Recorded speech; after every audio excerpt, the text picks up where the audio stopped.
Olá pessoal da turma 3001, eu sou o professor Márcio, você é seu professor de História. É um prazer conhecê-los, ainda que de maneira remota. Por conta da epidemia do coronavírus, a gente não está podendo se encontrar nesse momento, mas eu espero que estejam todos bem, tomando os devidos cuidados.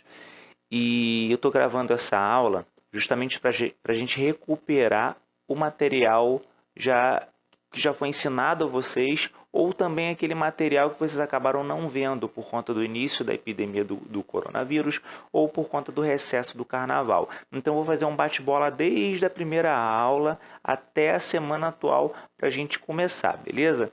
E eu estou gravando esse primeiro slide com a imagem, mas os próximos slides eu vou desligar a câmera para que o vídeo não fique tão pesado e isso acabe dificultando na hora de salvar nas plataformas, tá bom?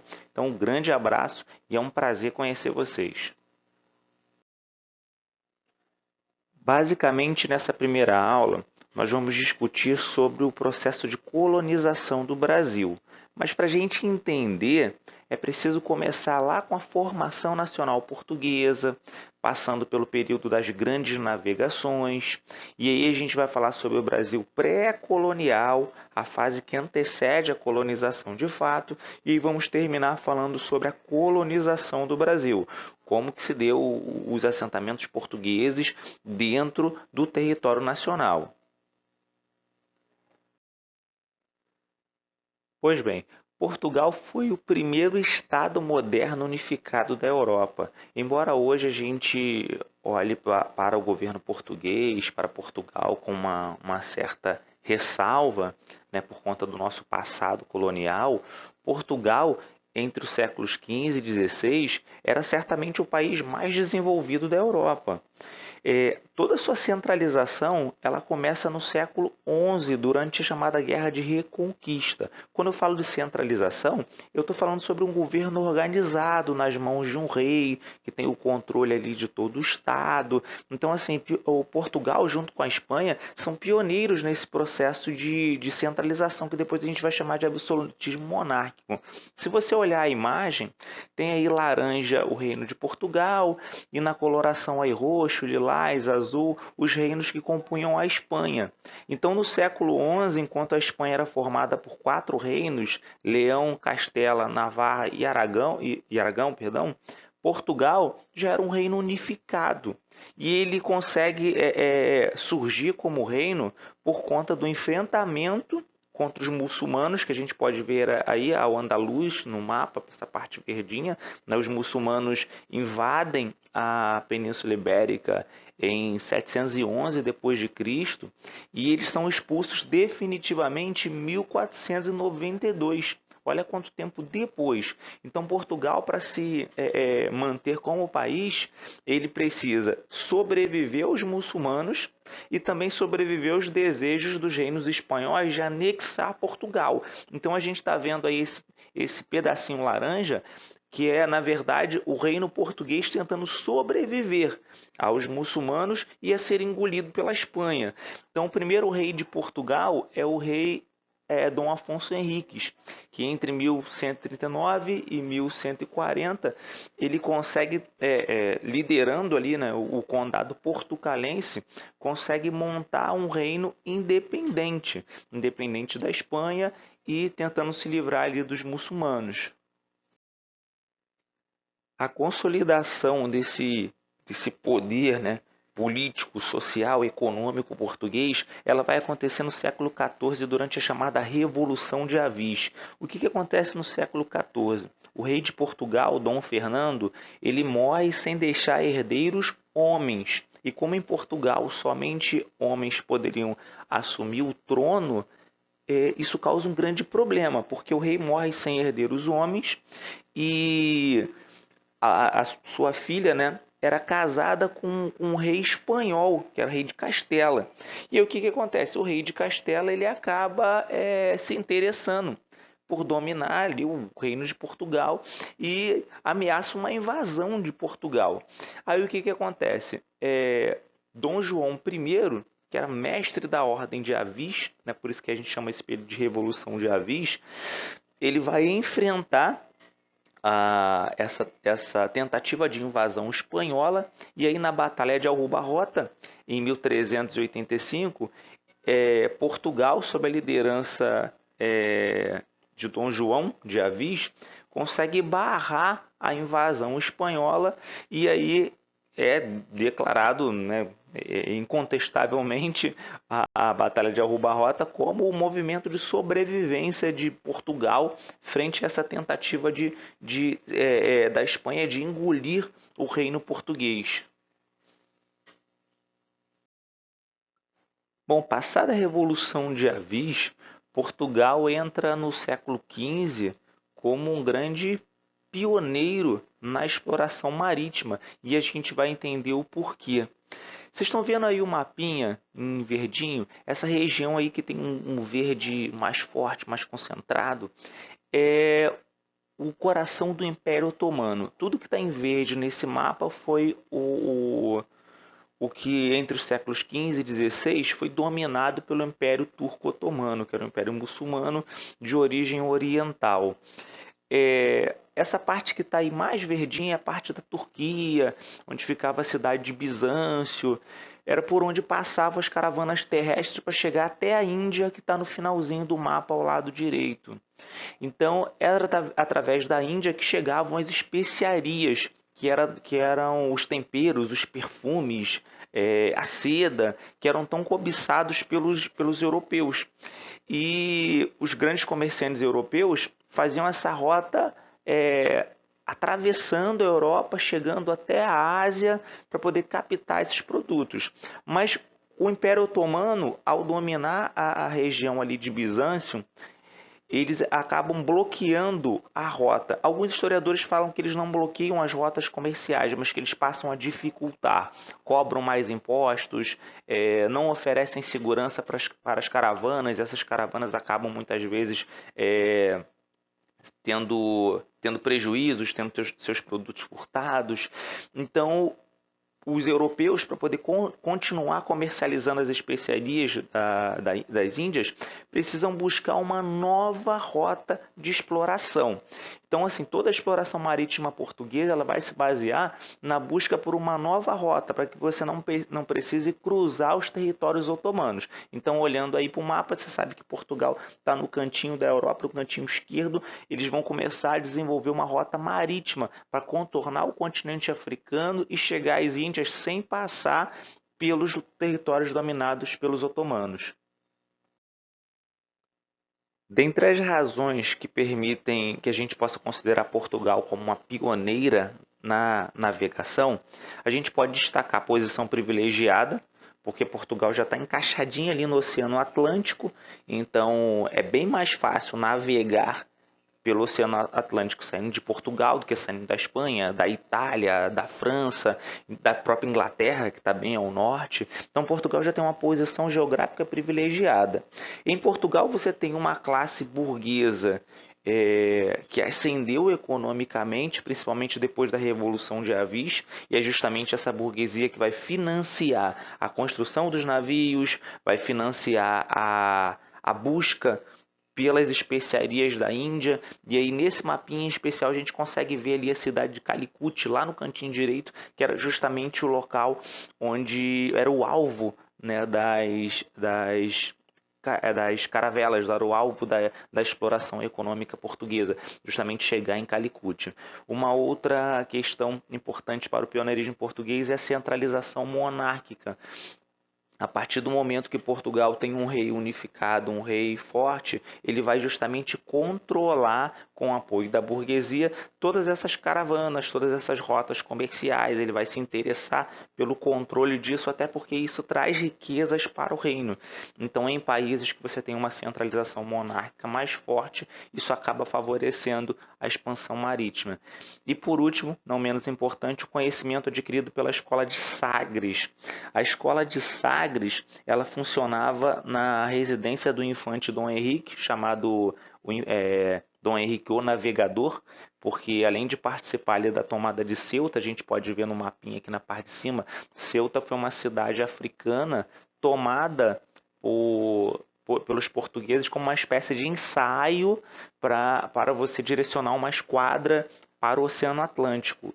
Então, a escola de Sagres, chefiada por Dom Henrique o Infante, ou Dom Henrique o Navegador, era justamente uma escola que buscava compreender as técnicas de navegação. Então, por exemplo, técnicas de navegações muçulmanas foram utilizadas, todo o conhecimento deixado pelos muçulmanos, o conhecimento oriundo também dos pensadores renascentistas, começou a ser absorvido pela escola de Sagres.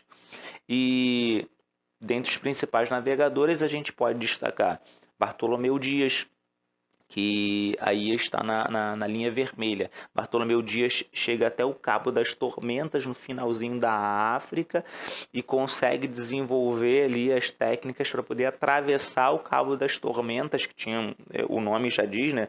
Era um local de grandes correntes marítimas, tempestades que acabavam dificultando a passagem por baixo da África. Então ele consegue aí com novas técnicas de navegação atravessar o Cabo das Tormentas.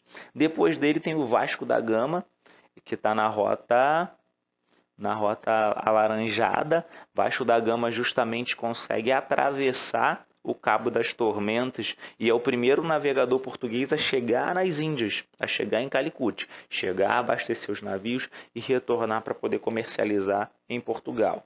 E aí o nosso mais conhecido é Pedro Álvares Cabral, que vocês podem ver aí na rota em azul. Cabral é justamente aquele que vem para o Brasil.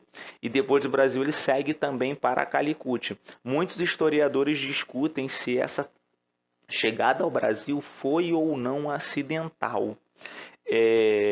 A gente aprendia na escola antigamente que por conta de uma tempestade a rota foi desviada, mas alguns historiadores já questionam isso, porque Cabral veio para cá com 13 embarcações, uma tripulação de 1.500 pessoas, então assim parecia ser toda uma esquadra formada para descobrir o que tinha do outro lado do Atlântico, até porque a chegada no Brasil em 1500 e em 1492 tem a assinatura do Tratado de Tordesilhas, que já definia uma parte do Novo Mundo, já dividia entre Portugal e Espanha. Então acredita-se que Cabral veio para cá já para tomar posse desse novo território.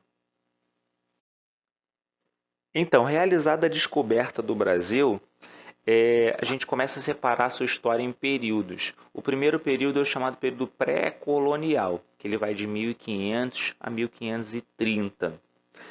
O que acontece? Durante todo esse período, o que era realizado no Brasil eram expedições predatórias, ou seja, vem aqui, pega o que tem de valor e vai embora, ou explora o litoral para poder descobrir o que tem por aí.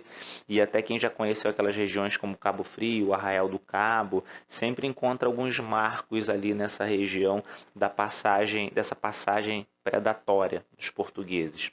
E além dessa passagem predatória, tem também a exploração do pau-brasil. Então, durante os primeiros 30, ou alguns falam 30 ou 34 anos da colonização do Brasil, o que a gente tem são essas explorações predatórias e a coleta do pau-brasil. Toda a coleta do pau-brasil era coletada pelo sistema de escambo. O que é o sistema de escambo? Troca. Eram os indígenas que faziam a derrubada das árvores, a separação em toras, a limpeza do material e embarcando esse material dentro dos navios. Quando a gente fala em escambo, a gente está se referindo à troca, ou seja, o que o indígena recebia? Pente, espelho, faca, eram objetos, para a gente pode parecer coisas muito básicas, mas eram objetos que aquela sociedade não conhecia. Então, para eles eram algo diferente. Só que, claro que esse sistema não vai durar muito tempo, porque o indígena, ele não tinha a mesma lógica de trabalho que o português. Por exemplo, ele não acreditava em trabalho compulsório. Se o indígena caçou um grande animal e esse animal você consegue através dele alimentar toda a aldeia durante uma semana, então o índio não caçava durante aquela semana. O português vai dizer que ele é preguiçoso, mas dentro da lógica do indígena, para que eu vou trabalhar mais se eu já tenho o suficiente para toda essa semana? E o português não, queria o trabalho compulsório, mais e mais, até porque já vivia numa lógica capitalista. Então, esse sistema de escambo, ele não vai funcionar por muito tempo, ao ponto do português escravizar o indígena, justamente porque ele já está fugindo desse trabalho compulsório ordenado pelo português. E a gente pode dizer que nesse período não haviam praticamente assentamentos permanentes no Brasil. Todos os assentamentos eram temporários. Você construía um assentamento, explorava ali, quando acabava, se transferia esse assentamento para outro lugar. Mas haviam pouquíssimas cidades permanentes no Brasil nesse período. Na imagem eu coloquei aí uma fotografia do pau-brasil. Essa tinta ela era utilizada em Portugal para o tingimento de tecidos, né? Lembrando que a cor vermelha é a cor da realeza, é a cor da vestimenta dos reis, da vestimenta dos bispos, do próprio Papa. Então a cor vermelha ela tem tinha um simbolismo muito grande naquela época. Então, a colonização de fato do território brasileiro, ela vai acontecer de 1530, mais ou menos nesse período com o surgimento das capitanias hereditárias, até 1822, quando Dom Pedro I declara a independência do Brasil. A tentativa, o que a gente chama, perdão, de período colonial é justamente a tentativa de povoar o território brasileiro para evitar a invasão de povos estrangeiros. A gente sabe, por exemplo, que a fundação do Rio de Janeiro ela acontece num período muito importante, porque os franceses já tinham começado a povoar o Rio de Janeiro. E aí, se os portugueses não colocassem assentamentos permanentes, eles iam perder o território para outros povos. Então, assim, quais as consequências a longo prazo, se caso os portugueses não tivessem ocupado definitivamente? Hoje no Brasil nós poderemos ter diversos países, inclusive de idiomas distintos, por conta dessa invasão que o Brasil ia sofrer se Portugal não tentasse consolidar o território. O Brasil foi invadido por povos espanhóis, franceses, holandeses. Então, o início de fato da colonização ela acontece em 1532 com a expedição de Martim Afonso de Souza. Para dar início ao território brasileiro, ele funda a Vila de São Vicente, onde hoje é o litoral de Santos. Então, ali, a Vila de São Vicente, ela marca o início da colonização brasileira. Inclusive, o primeiro engenho de produção de açúcar do país foi colocado ali. Engenho de produção de açúcar era uma estrutura que, diferente da extração do pau-brasil, precisava de pessoas residindo naquele espaço. Você precisa ter cidades montadas ali para poder ter mão de obra para todo o processo de fabricação do açúcar, de envio para Portugal, então já envolve uma lógica completamente diferente. Em 1574, o governo português implanta no Brasil as chamadas capitanias hereditárias. Qual era o objetivo dessa implantação das capitanias? Primeiro, povoar o território brasileiro, a gente tem falado bastante sobre isso nessa aula, povoar o território brasileiro para justamente impedir as invasões estrangeiras. E segundo, compensar as perdas com o comércio das Índias. Outros países também chegaram nas Índias e já comercializavam, já levavam esses produtos para a Europa. Então, assim, com o aumento do produto no mercado, o preço cai.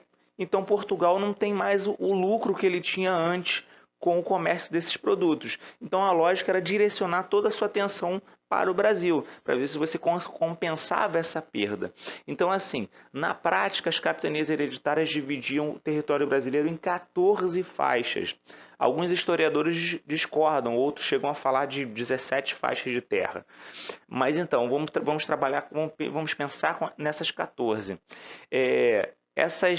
Essas faixas de terra eram entregues aos capitães donatários, que iam explorar o território por conta própria, ou seja, eles iam tirar dinheiro do próprio bolso para explorar o território. Lembrando que o que ele achasse de lucro ia ser dividido entre o capitão e a coroa portuguesa. Para isso, o capitão donatário recebia alguns privilégios, como, por exemplo, ele poderia escravizar os povos indígenas que estivessem na terra para poder trabalhar para ele. Por isso que eu botei privilégio entre aspas, né? Porque é um privilégio muito maldoso você receber o poder de dominar o outro. Segundo, o capitão poderia cobrar tributos, cobrar impostos daqueles que morassem nessa terra que foram entregues a eles.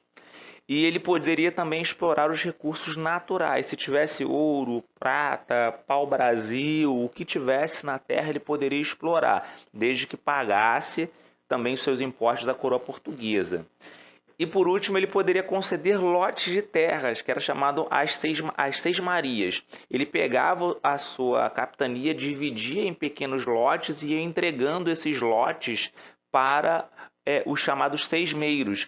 E aí esse camarada ia explorar, conceder ali o imposto para o capitão donatário, que por sua vez ia passar o imposto para o rei de Portugal. Eu costumo dizer que aí nasceu a corrupção no Brasil. A gente acha que a corrupção começou com o surgimento de Brasília. Não, negativo. A corrupção já começa nesse momento. Inclusive vai ser um dos motivos para o fracasso do sistema de capitanias. Primeiro que os capitães donatários começam a alegar falta de recursos para poder explorar o território brasileiro. Alguns nem sequer chegam a vir até aqui o Brasil.